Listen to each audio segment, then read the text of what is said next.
Fire Emblem Shadow Dragon and the Sword of Light was released on April 20th, 1990, and is considered to be the father of the strategy RPG genre. But what if I told you that that game is a hack and a complete ripoff of another pre-existing game?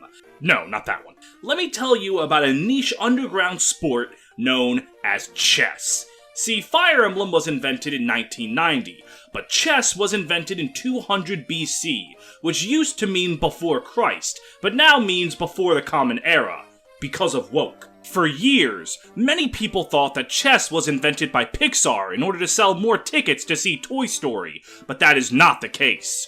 Chess is a strategic, grid-based strategy game, where you take control of an army and attempt to defeat your opponent's king with your army, while protecting your king with your army. In doing so, you'll command a plethora of different units, all of whom have different movement types and offensive capabilities, in an attempt to truly overwhelm your opponent with your intelligence.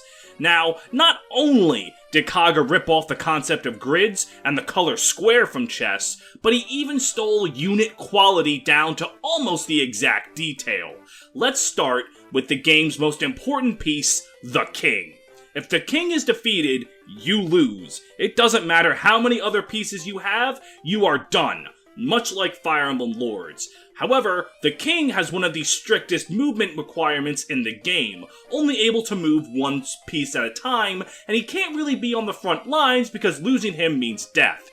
Meaning that the king predicted crappy Fire Emblem Lords who can't do anything in combat.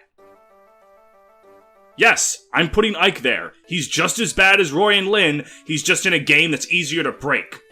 Next to the king is the queen, the most powerful piece in the game, capable of moving anywhere forwards or diagonally, and able to attack anywhere she moves. Now, this is actually somewhat different from Fire Emblem, because in chess, the queen is incredibly important, and in Fire Emblem, they hate women. Next up is the pawn. The pawn is the weakest unit, as it can only move forward one space, except when it doesn't, and can only attack diagonally, except when it can't.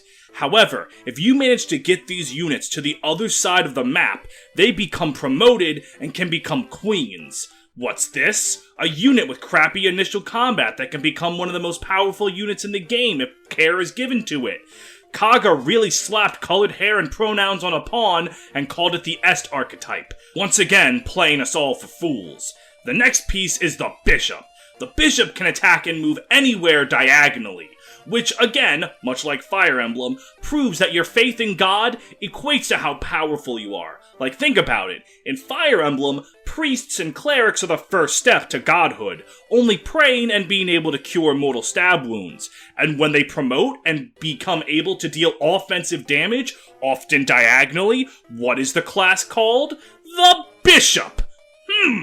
The next unit type is the knight. The knight moves in an L shape, which is unlike all of the other pieces, and as a result, is the only one that can threaten the queen without the queen threatening it in return. Now, a unit on a horse that has unique movement abilities that leave it capable of dealing with the most dangerous threats, yet again, Kaga has stolen this from chess. He was doing it right under our noses for 30 years. Wake up, sheeple! And lastly, there's the rook. I don't have a Fire Emblem comparison for the rook, so I'm just going to move on here. Kaga took the art of chess, said, and then just put it on the Nintendo Entertainment System and expected all of us to not notice his lies. The only change he made, other than everything else, was that he changed the colors from white and black to red and blue, because he realized that having colored pieces of white and black could be quite problematic, and Kaga is a known not racist. Hopefully this video has proven to you that Fire Emblem is a shitty franchise who has stolen all of its ideas from the sacred art of chess. Happy April Fool's Day. I'm going to put a black screen on the rest of this video so I can run a mid-roll ad on this. You can't stop me, I don't care.